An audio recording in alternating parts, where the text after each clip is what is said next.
Olá, gente, sejam bem-vindos. Esse é o vídeo 2 da disciplina Geometria 2 e nós vamos ver posições relativas entre retas e planos. Então, as dúvidas que vocês tiverem da aula, vocês colocam aí no Classroom, que aí a gente vai interagindo e esclarecendo as dúvidas. Bom, nós já vimos que duas retas, elas podem, considerando duas retas aí, RS, elas podem ser concorrentes e podem ser paralelas. O que há em comum entre retas concorrentes e retas paralelas é que elas estão no mesmo plano. Tá? Duas retas são reversas quando não há um plano que possa contê-las. Tá? Então, está aqui um exemplo. Então, temos aqui a reta R e aqui a reta S. Tá? Então, a reta R ela está contida aqui nesse plano alfa. Já a reta S, ela intersecta o plano alfa em um único ponto, que é o ponto P. Tá? E aqui a gente tem a seguinte leitura, desse desenho. Então, nós temos que a reta R está contida no plano alfa. Nesse caso aqui, a reta S, ela é interseção com o plano alfa, é um ponto P. E a interseção entre as retas R e S é vazia. Tá bom? Então, desse modo aqui que foi feito, não é possível ter um plano que contenha a reta R e a reta S ao mesmo tempo. Agora vejamos aqui, que é um quadrilátero reverso. Então, um quadrilátero é chamado de reverso se somente se não existe um plano que contém os vértices. Tá? A gente, quando pensa normalmente em quadriláteros, a gente pensa logo numa figura plana, tá? Mas ela também pode ser uma figura espacial, um quadrilátero. Então, nesse caso aqui, esse quadrilátero é chamado de quadrilátero reverso. Tá? Então, chamamos de figura todo o conjunto de pontos. Então, figura é plano quando seus pontos pertencem ao mesmo plano. E os pontos são ditos o quê? Coplanares. Então, caso contrário, a figura é chamada de figura reversa. Ou seja, quando há pontos de uma figura que não podem estar em um mesmo plano, então é uma figura reversa. Seguindo agora, temos a interseção de plano. Então, primeiro, temos o postulado da interseção. O postulado aqui. Então, por ser um postulado, ele não é possível ser demonstrado. Então, a gente apenas aceita. Então, se dois planos distintos têm um ponto comum, então eles têm pelo menos outro ponto comum. E aí vem esse detalhe, tá? Se ele tem um ponto em comum, se dois planos têm um ponto comum, significa que ele vai ter outro. Então, eles tendo dois pontos, significa que existe uma reta que está contida nesses planos. Tá? E aí nós temos o seguinte: alfa e beta são distintos. No caso, alfa e beta são dois planos. Então, eu tenho um ponto P que pertence a alfa e pertence a beta. Então, isso implica dizer que existe um ponto Q, tal que esse ponto Q é diferente do ponto P, e Q pertence a alfa e Q pertence a beta. Então, por exemplo, isso acontece muito nas representações de plano. Digamos assim, eu tenho aqui esse plano, eu vou chamar aqui de plano alfa, e aí tem questões que caem algo do tipo assim, ó. Aí dado esse plano beta, digamos aqui eu tenho esse plano beta, onde esse plano beta intersecta a alfa aqui em um ponto P. Tá? Fica a impressão de que a interseção entre os dois planos é apenas esse ponto P.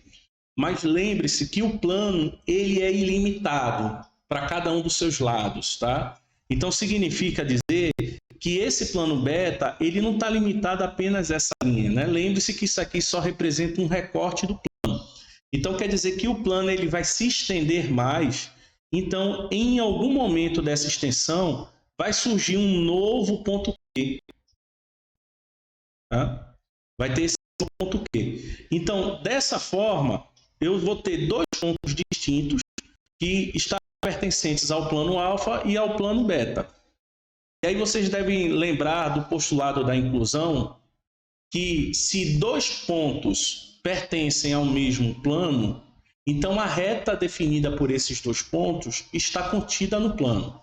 Então, nesse caso aí, como o ponto P e o ponto Q estão contidos no plano beta e no plano alfa, então quer dizer que a reta determinada pelos pontos P e Q está contida no plano beta e no plano alfa. Ou seja, a interseção entre esses dois planos, será uma reta. E aí vemos o teorema da interseção, né? Se dois planos distintos têm um ponto em comum, então a interseção desses planos é uma única reta que passa por esses pontos. E aí a demonstração desse teorema é algo simples, né? Então, considerando aqui alfa e beta sendo, né, planos distintos, e a gente diz que existe um ponto P que pertence a alfa, e esse ponto P também pertence a beta.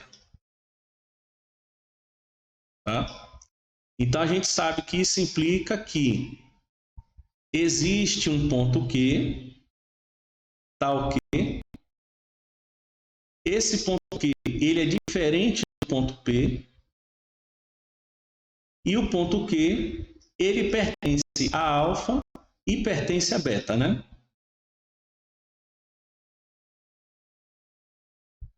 Bom, então, dessa forma, o que é que nós temos, né? Nós temos um ponto P que pertence a alfa e pertence a beta. Nós temos um ponto Q que também pertence a alfa e também pertence a beta.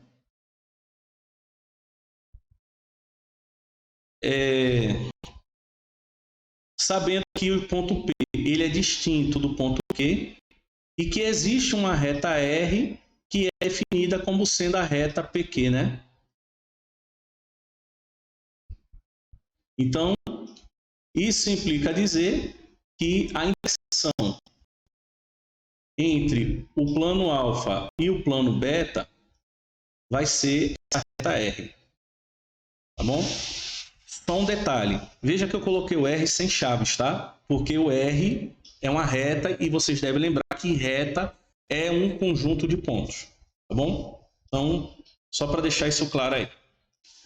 Vejamos agora, né, planos secantes. Então, dois planos distintos que se interceptam, ou seja, eles se cortam, eles são chamados de planos secantes, tá? Ou concorrentes. E a reta que é comum, né, a esse plano, né, ou seja, a interseção desses planos. E aí nós temos as seguintes observações.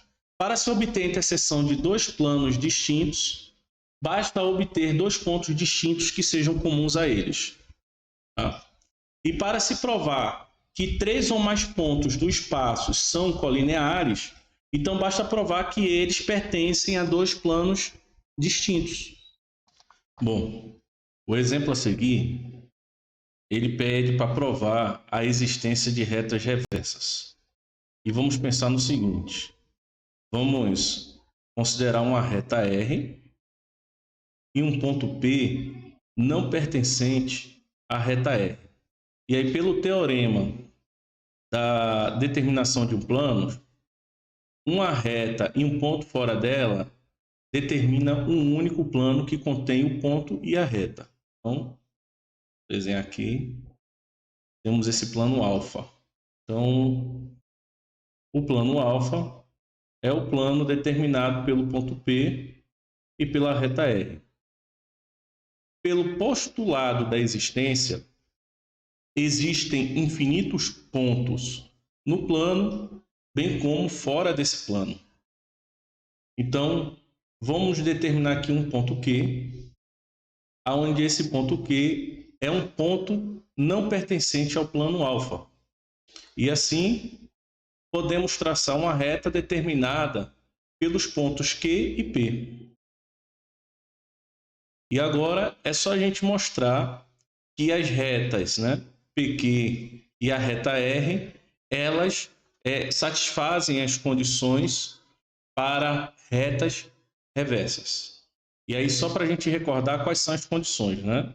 Uma reta tem que estar contida no plano alfa, a interseção entre a reta que não está contida no plano, né? E o plano tem que ser um ponto, e a interseção entre as duas retas tem que ser vazia. Então, o que nós temos é o seguinte: a reta R, ela está contida no plano alfa. Nós temos que a reta PQ, interseção com o plano alfa, é apenas um ponto, que é o ponto P. E a interseção entre a reta R e a reta PQ é vazia.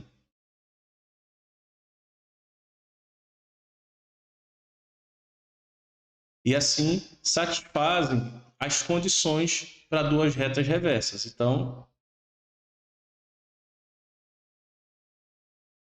e assim a gente prova a existência de retas reversas. Paralelismo de retas. Então, temos aí mais um postulado das paralelas. Ele diz que por um ponto existe uma única reta paralela a uma reta dada. A visualização, ela é simples, tá? Então, vamos considerar aqui uma reta. Vou chamar essa reta de reta R. E vou considerar um ponto P fora dessa reta R. Por esse postulado, então vai ter só uma reta S, que eu vou chamar aqui, que é paralela a R e que passa por esse ponto P. Então, só para lembrar, né? A reta R e o ponto P determinam um plano. E nós dizemos que duas retas são paralelas, e nesse caso também distintas, né? Já que o ponto P está fora da reta R, então significa dizer que eles também estão no mesmo plano, né? A reta R e a reta S. E agora temos esse teorema, né? O teorema da transitividade do paralelismo de retas. Então, se duas retas são paralelas a uma terceira, então elas são paralelas entre si. Então, no caso, três retas paralelas, né? Três retas, elas podem estar no mesmo plano ou não, né? No caso, se elas forem coplanares, não tem muito o que se fazer, né? Isso aqui é uma demonstração que deve ter sido feita em geometria 1, que se três retas coplanares, né? Se duas delas, se uma é paralela às outras duas, então as três são paralelas entre si. Agora, se você considerar as retas no espaço, né? Aquelas estão no mesmo plano, né?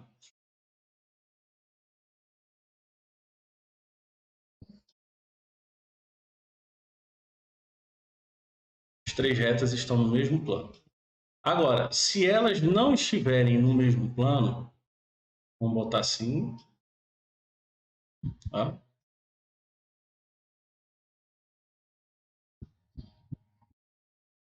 Se elas não estiverem R, S e T. Se elas não estiverem no mesmo plano, então o que é que nós temos, né? Se R é paralela a S e R é paralela a T, isso vai implicar dizer que S ela vai ser paralela a T. Eu não vou escrever a demonstração desse teorema, não. Vou deixar para que vocês pesquisem e seria interessante até fazer alguns esboços no GeoGebra, vai ficar legal. Bom, e aí agora vamos ver a relação entre retas e planos. Então, dizemos que uma reta é paralela a um plano, ou o plano é paralelo a uma reta, se somente se eles não tiverem ponto comum, tá? Ou seja, a interseção entre eles tem que ser vazia, tá? Vocês devem lembrar que quando a gente fala de retas paralelas, elas podem ser vazio, a interseção, né? Ou elas serem coincidentes. Mas no caso de paralelismo entre reta e plano, eles não têm pontos em comum. Então vejamos aqui a demonstração dessa condição suficiente, tá? Então vamos fazer aqui um desenho. Vamos então considerar aqui uma reta A. Vamos considerar aqui um plano alfa. E aí nesse plano alfa, teremos uma reta B que é paralelo à reta A. Então vamos escrever aqui as condições, né? Então o que é que nós temos aqui, né? Nós temos que A interseção com B é vazia e A e B são paralelos, né? Tá? A reta A e B são paralelos. Então, isso daqui implica dizer que existe um plano beta, tá ok? Esse plano beta é definido pelas retas paralelas A e B. Bom, então tem esse plano aí. Sabemos que a interseção entre dois planos é uma reta, tá? Ou seja, ou ela vai ser vazia ou ela vai ser uma reta. Bom, então, como B, né, pertence a alfa e B pertence a beta, né? Então, temos o seguinte, temos que a interseção entre alfa e beta vai ser a reta B, apenas a reta B, tá? E como A e B, a interseção entre A e B, né? A interseção entre A e B é vazia, então implica dizer que a reta A ela é paralela ao plano alfa. Vejamos agora a condição necessária, né?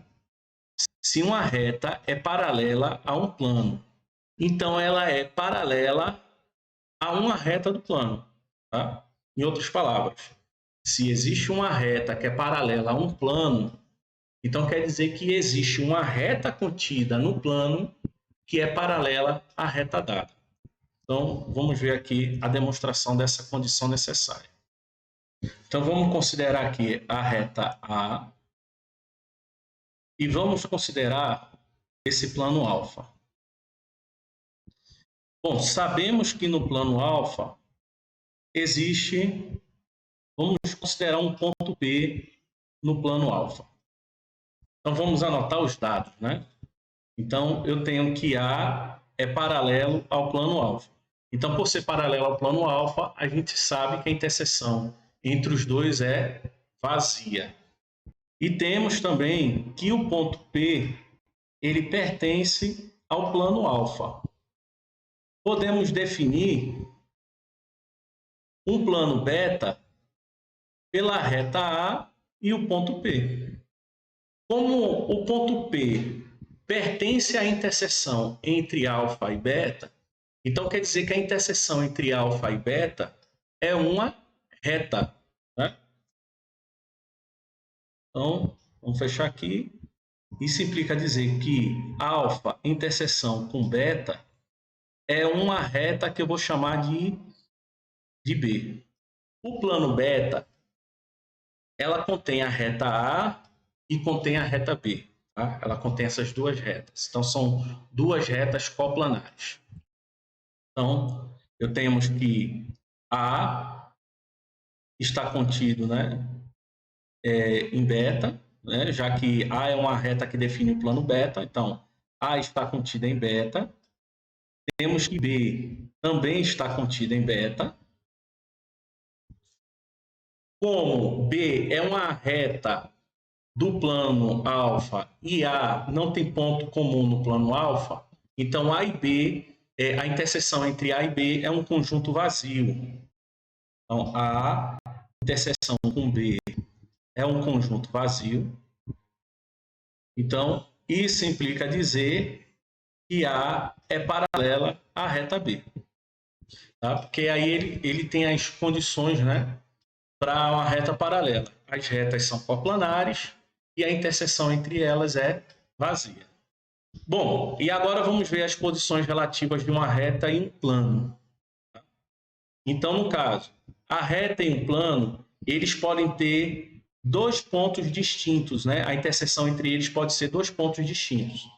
Então, se caso dois pontos, né? Se a interseção entre uma reta e um plano tiverem dois pontos distintos, então significa que a reta está contida no plano. Então, se eu tenho que a reta A está contida no plano alfa, então quer dizer que a interseção entre a reta A e o plano alfa vai ser a reta A. Segundo, a interseção entre uma reta e um plano pode ser um único ponto. Então, nesse caso, dizemos que a reta e o plano são secantes. E aí, vejam, né? A interseção entre a reta A e o plano alfa é apenas o ponto P. Terceiro, a interseção entre uma reta e um plano pode ser nenhum ponto, ou seja, pode ser vazia. Então, nesse caso, dizemos que a reta e o plano são paralelos, tá? E aí está aqui, ó. A interseção entre a reta A e o plano alfa é vazia. Então, veja esse exemplo aqui, essa questão, né? Os pontos médios dos lados de um quadrilátero reverso são vértices de um paralelogramo? Então, eu sugiro que vocês desenhem o quadrilátero reverso, principalmente no software, né? Então, eu sugiro que façam isso no GeoGebra e verifiquem, né, no GeoGebra se vocês visualmente veem, percebem, né, que é um paralelogramo, tá bom? Então, vamos fazer aqui. Temos aqui esse desenho que foi esboçado no GeoGebra. Então, temos o quadrilátero ABCD. Então, é um quadrilátero reverso. E temos que E, F, G e H são os pontos médios dos lados AB, BC, CD e AD, tá? Respectivamente. Então, para responder essa questão aqui, vamos fazer o seguinte, tá? Vamos considerar aqui o triângulo ABC. Tá? Então, o que temos aqui é o seguinte: o ponto E é o ponto médio de AB. E o ponto F é o ponto médio de BC. Então, quer dizer que a reta EF ele é paralelo ao lado AC. Tá? Temos ainda que no triângulo ACD, como H é ponto médio do lado AD e G é o ponto médio do lado CD, então quer dizer que GH ele é paralelo ao lado AC. Então, temos que GH ele é paralelo ao lado AC. Então, observem aqui o seguinte, que eu tenho que o lado AC é paralelo a GH e também é paralelo a EF, né? Então, pelo teorema da transitividade, nós temos que os lados EF e GH são paralelos. Tá? Então, eu já provei aqui, né, que eu tenho dois lados opostos que são paralelos. Basta agora provar que os outros dois lados opostos também são paralelos e aí teremos um paralelogramo, tá? Então, vamos unir aqui, ó, os pontos DB. Considerando o triângulo BCD, né, o triângulo BCD, como F é ponto médio de BC e G é o ponto médio de DC, então eu tenho que FG é paralelo a BD. Então, vou botar aqui, ó, né? FG é paralelo a BD.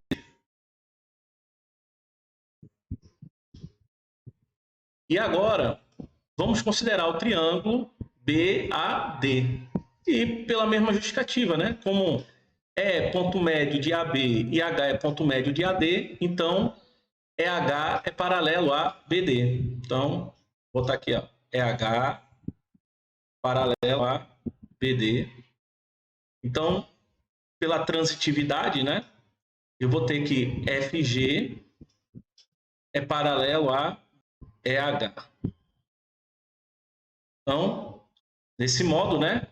Nós temos que o quadrilátero EFGH é um paralelogramo, né? E agora a gente tem que escrever o texto dessa demonstração. Pronto. Então, temos aqui o texto da demonstração, tá? Então, considerando o quadrilátero reverso ABCD, né? ABCD,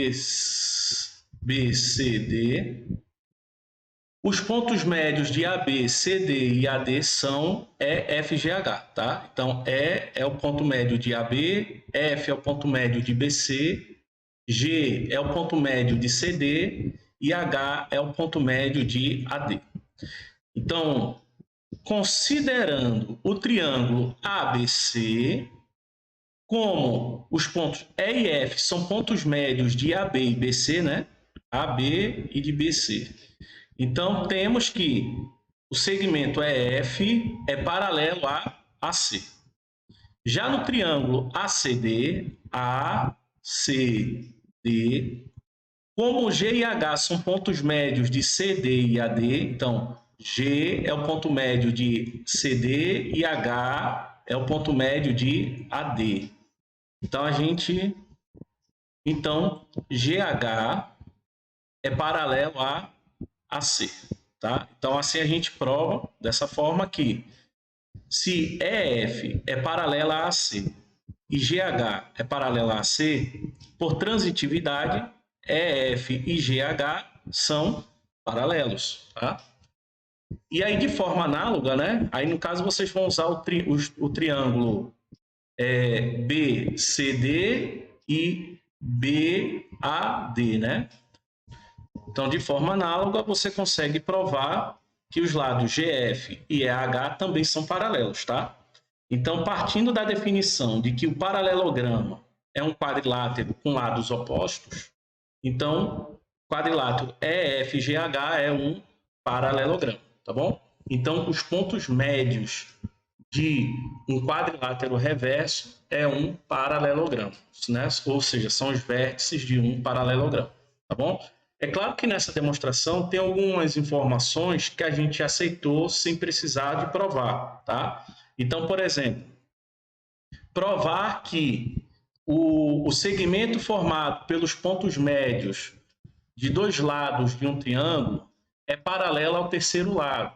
Isso aqui eu não demonstrei porque vocês devem ter visto em Geometria 1. Mas se não viram, sugiro então que vocês pesquisem e vejam essa demonstração. Bom? Bom, gente, então a gente encerra aqui e as dúvidas que vocês tiverem, coloquem aí no Clexi 1.